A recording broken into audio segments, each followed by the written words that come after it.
Halo, assalamualaikum, apa kabar sanak family? Jumpa lagi di kebunku. Kali ini kita mau berbagi sekelumit cerita dari kebunku ya. Hari ini kita akan masang ajir. Kali ini saya ditemani oleh Bang Ipan dan Bang Dani. Bagaimana memasang ajirnya?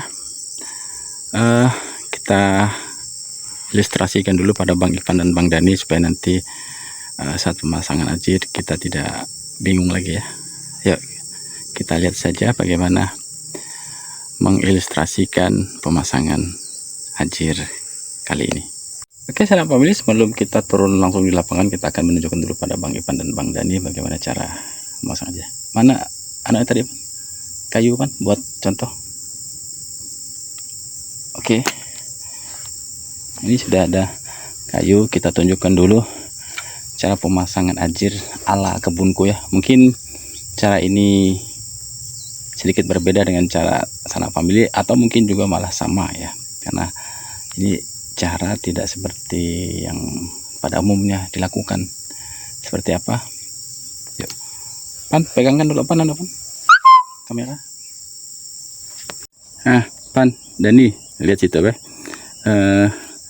Misalnya diri pasang pancang situ ke batas warna sini kan.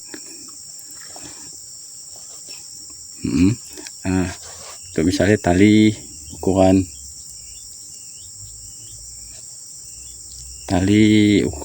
satu yang di 9 meter, jadi di pancang 9 meter dulu ke batas ini.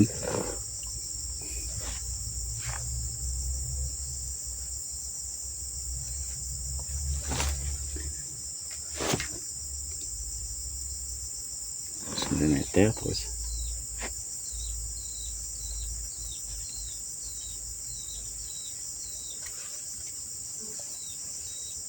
meter. Aku kelak nembak dari situ, nembak sini lurus. Kalau aku bilang kanan, kelak si Dani geser kanan, aku bilang kiri, Dani geser kiri. Jadi itu ke sini harus lurus be. Nah, untuk baris kedua, menentukan baris kedua, biasanya kan kalau orang sistem pusat kan dicari 9 pas tengah situ kan, pancang mati kan, dari 4,5 tarik ke sini 7,6 kan, baru lurus ke sini. Tapi jadi hari itu ndak masang macamnya, jadi cara yang agak mudah atau simpel nggak tahu lah. Jadi situ kalau aku pegang, kemudian si Dani sini tarik 18, kemudian Ipan cari kemana 9 ya, 9 nya kan udah duit tadi kan. Nah, pasang tadi 9 kan, tadi 9 itu kan. Nah, pasang 9. Kemudian untuk baris kedua sama lah, aku tarik situ 0, si Dani 18, kemudian Ipan cari 9. Nah, seterusnya ya. Jadi situ ke situ 9, situ ke situ 9. Nah, sama juga untuk baris ke sini nih juga kelak. Jadi untuk baris ke 3 pun sama kan, dari situ 9, 18.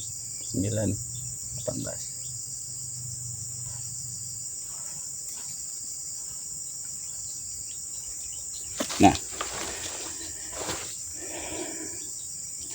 oke, maaf tadi sanak family, kita menggunakan bahasa lokal di sini untuk menjelaskan kepada mereka. Itu bahasa lokal Melayu Landak ya. Gini ya tadi, dan ini kita cari batas tanah kita yang mungkin yang agak lurus. Nah, kita buat dari sini 9, kita menanam dengan jarak tanam 9 kali 9 segitiga sama sisi ya. Kenapa segitiga? Karena segitiga agak lebih hemat dibanding segi 4 ya. Kalau segi 4 itu sekitar 120-an batang hektar, tapi kalau segitiga bisa 146, jadi lumayan kan, dengan selisih 10-20 batang itu buat kita petani kecil itu lumayan ya selisihnya. Jadi begini tadi ya sahabat family, mohon maaf tadi kita menggunakan bahasa lokal, bahasa daerah. Nah, dari sini sini ke sini 9 kan, kemudian tarik sana ke 9 juga, terus sampai ke ujung tanah kita lah, itu kita teruskan sampai 9. Nah, untuk menentukan baris kedua, kalau cara yang umum digunakan itu biasanya kan mereka mencari titik tengah antara 9 ini, 4,5. Kemudian dari 4,5 ini mereka tarik 7,6 untuk baris keduanya. Begitu juga yang sampai ke ujung 7,6. Kemudian baru mereka tembak dari sini sampai ke sana. Nah, memang untuk lebih mudahnya memang 3 orang ya, 3 orang kita yang mengukur ini. Jadi satu yang buat menentukan garis lurusnya, kemudian satu yang bawa ini. Nah, untuk yang teknik kita ini, kita 3 orang itu, 1 orang di sini untuk yang menentukan garis lurus. Kemudian karena kita untuk menentukan garis keduanya tadi umpamanya ini 9 ya, ini 18 berarti kan. Nah, dari sini, dari titik pertama ini kita tarik 18 sampai ke ujung. Kemudian untuk menentukan di mana garisnya, kita tarik saja sampai lurus ya, sampai lurus. Di mana 9-nya, di situ kita pasang pancangnya. Ya, sanak family. Begitu juga untuk yang baris keduanya, kita tarik dari sini 0, kemudian sana 18, tarik sampai di mana 9-nya. Ketemulah di sini. Begitu juga untuk baris ketiga. Kemudian kita tarik dari sini meterannya 0 sampai ke sana 18, tarik di mana 9-nya. Disitulah dia terletak segitiganya. Nah, seperti ini kan, sanak family. Ini 3 baris saja sudah ketemu. Dari sini ke sana dia bisa lurus, kemudian sini ke sana lurus. Kemudian kalau kita tarik lagi ke sini, dia juga bisa lurus. Jadi untuk menentukan garis selanjutnya, kita bisa saja dari sini kita tarik saja ke sana ke 9, itu sudah ketemu barisnya.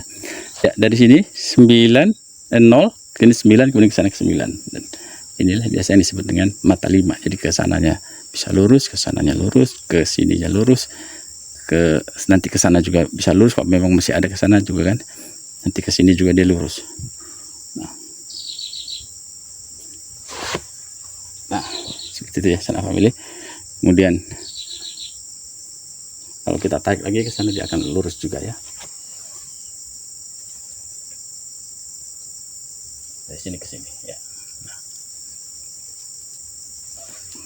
Ya, seperti itu ya sanak family. Oke, seperti itu ya sanak family. Ilustrasinya nanti yang akan kita pasang di lapangan, kita menggunakan meteran yang sudah lama sekali. Ini meteran sudah dipakai beberapa kali dan sudah putus di nolnya, tapi masih pas di batas nol. Jadi nanti saya akan tunjukkan kepada Dani dulu dan dengan Ipan lah kan udah dipasang tuh 9 dan 18 supaya kelak sih dan tidak usah nyari-nyari ke 9. Biasanya kalau udah di lapangan takutnya lupa ada salah satu, bisa salah semua ya kelak ya.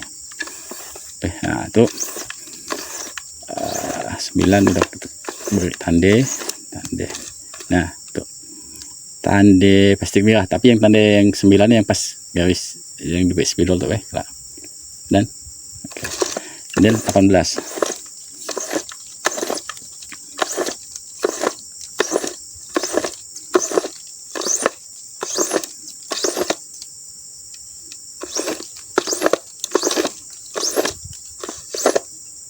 Oke.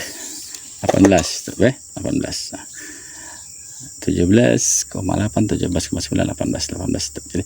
Jadi untuk baris kedua kelak dia cuma tinggal narik 18, kemudian tarik ke 9 ya. Yang pertama yang ditarik sampai ke ujung dulu. Oke, siap. Oke, siap. Oke, sana family, mereka sudah paham. Kami akan langsung mempraktikkannya di lapangan. Yuk, kita lanjutkan ke pemasangan ajir secara real di lapangan. Ya, inilah Bang Dani dan Bang siapa sih?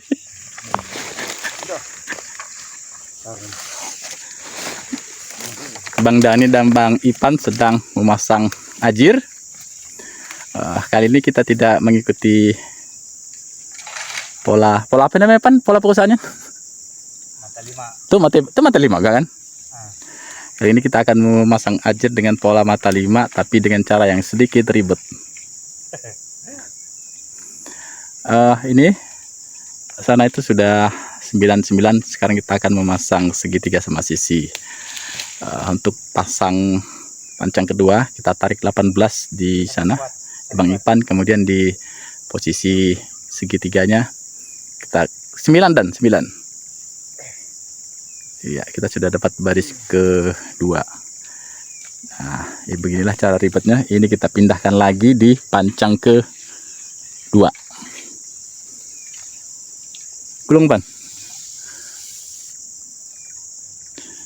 Jadi ini segitiga ya sanak family. Dari sini ke Ipan itu 9, dari Ipan ke Dani 9, dan dari Dani ke saya sini juga 9. Jadi segitiga sama sisi. Biasanya disebut dengan mata 5 ya. Ini kita memasang ajit di semak belukar sanak family, karena kita menerapkan zero burning ya. Kita tidak membakar lahan, tapi kita langsung pasang ajir dengan cara manual. Mungkin cara ini kurang praktis ya, untuk buka lahan 1-2 hektar boleh lah. Kita akan membuat baris kedua. Jadi setelah tadi 9 sudah jadi, kita untuk keduanya kita tarik 18 dari saya ke Ipan, dan Dani akan mencari di mana sudut 9-nya.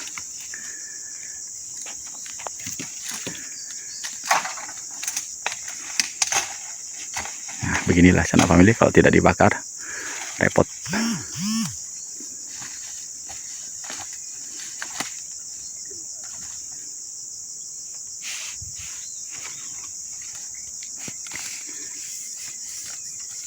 Ya, dari sini ke Dani 9, dari Dani ke Ipan juga 9, dan dari Ipan ke saya 9.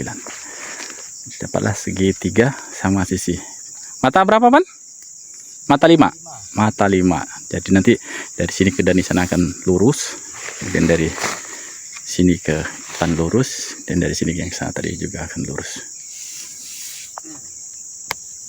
Oke, sanak family, kami lanjut pasang pancang dulu ya. Ya beginilah tadi jadinya sanak family setelah kita pancang, dan ini sudah terpasang semuanya. Ada kurang lebih 250 pancang ya sanak family. Memang kita nanam di kebun ini bertahap ya. Ya maklumlah, kita kan petani yang modalnya cekak ya. Jadi tanamnya sedikit. Kalau sudah ada yang buah pasir baru kita tambah lagi supaya bisa terawat ya. Kalau kita nanam banyak terus tidak bisa terawat juga percuma ya, nanti tidak ada hasilnya. Jadi inilah sanak family yang dikatakan mata 5 ya. Jadi ke sana itu bambunya itu kan lurus ke sana. Nah, kalau kita lihat ke sini juga, nah ini juga lurus ya situ. Nah, kemudian kita ke sini, nah ke situ juga lurus, dan ke sini juga lurus ya. Ya, situ lurus sudah berapa? 4 ya. Dan ini ke sana juga lurus. Jadi begitulah sanak family, kita pasangnya di semak-semak ini untuk menghemat dana ya. Nanti setelah terpasang pancang ini baru kita semprot di ini, di pancang bambunya itu kita semprot. Nah, kemudian baru kita tanam untuk mengejar waktu ya. Jadi setelah kita tanam baru sisanya kita semprot lagi. Emang agak ribet sih karena kita ngejar waktu hujan ya. Takutnya nanti yang bulan berapa, perkiraan BMKG itu bulan 8 itu ada El Nino ya. Kemungkinan ada kemarau panjang, jadi kita kejar tanam dulu, kita pancang, habis itu kita semprot pancangnya, kemudian langsung kita tanam, sisanya baru kita semprot susul kemudian ya. Jadi begitu sanak family, kalau kita semprot total takutnya nanti tidak terkejar waktunya. Jadi kita pancang dulu baru kita tanam ya. Ya mudah-mudahan pas kita tanam masih ada musim hujan lah sanak family. Ya jadi begitu ya sanak family, dalam kita berusaha kita harus menyesuaikan kemampuan kita ya, baik itu dana atau tenaga. Untuk kita yang dananya terbatas ya begitu tadi, kita tanam sedikit demi sedikit, yang penting terawat dulu lah, daripada kita nanam banyak tidak terawat nanti malah tidak ada hasilnya kan. Nanti kalau sudah mulai berhasil, sudah mulai buah pasir ya baru kita tambah lagi ya. Saya juga itu masih belum saya tebang juga, itu ada beberapa yang di pinggir sawit yang sana, yang sebelah sana itu sudah ini ya, sudah ada hasilnya. Yang diantaranya ini ya sedikit-sedikit dulu lah saya tanam dulu di sini. Nanti mungkin kalau ini sudah tertanam, sudah bisa deh agak dicuekin lah ya, kalau kita tinggalkan tidak masalah, baru kita tambah lagi. Jadi jangan langsung banyak, kecuali memang ada modalnya ya, tidak masalah langsung buka berapa hektar pun kalau dia bisa menangani, gampang kan. Yang penting dana, tenaga dia bisa ngupah ya. Buat kita yang dananya terbatas ya, dananya kita juga ya, tenaganya kita juga kan. Kalau banyak-banyak juga kita tidak mampu juga ngupah orang kan. Kita yang masih turun tangan langsung ya, kita harus ini, harus berhitung dengan tadi itu dana dan tenaga ya. Mampu nanam 50 dulu lah kan. Buat sanak famili yang berencana mau menanam, jangan ragu, jangan khawatir lah. Kalau memang berniat ingin menanam kelapa sawit, tanam saja. Mampu nanam 50 dulu, mampu nanam 100 dulu, mampu sehektar ya sehektar dulu lah.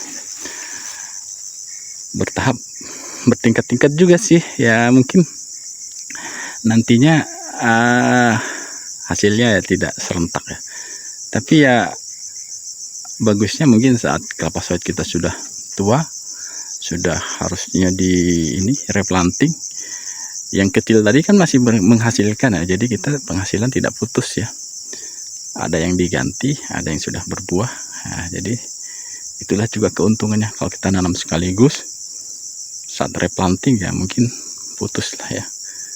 Saat kita mau tanam ulang sudah tidak ada lagi yang berbuah. Nah, inilah salah satu mungkin keuntungannya dari kita nanam bertingkat ini. Selain kita bisa menyesuaikan dengan dana dan tenaga, nantinya juga penghasilan bisa terus ya, bisa jalan terus. Karena selain yang sudah tua tidak menghasilkan, yang muda-mudanya tadi kan sudah mulai menghasilkan juga ya. Begitu sih prinsip kita, prinsip saya dalam mengembangkan ini tanaman kelapa sawit ini. Selain juga saya mencoba menanam tanaman lain itu ya, seperti alpukat dan jambu. Begitu ya sanak famili.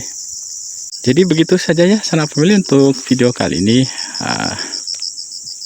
Ini bukan berbagi pengalaman, hanya berbagi cerita saja yang kita lakukan di kebun kita. Mungkin berbeda dengan yang sanak famili lakukan di kebun sanak famili ya. Mungkin masing-masing orang punya ini target sendiri-sendiri ya. Jadi ya ada sedikit perbedaan, mungkin ada juga yang sama. Terima kasih buat sanak famili yang telah menonton video ini dari awal hingga akhir. Terima kasih yang sudah subscribe. Yang ingin belajar bersama, yuk subscribe channel ini. Ilmu bisa kita peroleh dari siapa saja, pengalaman bisa kita dapatkan dari mana saja. Jangan takut mencoba, kita coba, kita bisa.